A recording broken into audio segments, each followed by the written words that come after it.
Seriously, bakit nga ba umuulan? Bakit pumapatak bumubuhos ang ulan?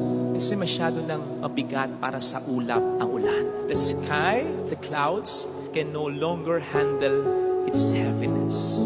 Same thing with us. When we are in deep sadness, masyado nang mabigat, kaya kusang pumapatak, bumubuhos ang luha. At walang masama diyan sapagkat tayo'y tao lang. Dahil ang ibig sabihin niyan, masyado nang mabigat ang nasa ating punong-puno na ang kinikimkim natin sa ating kalooban.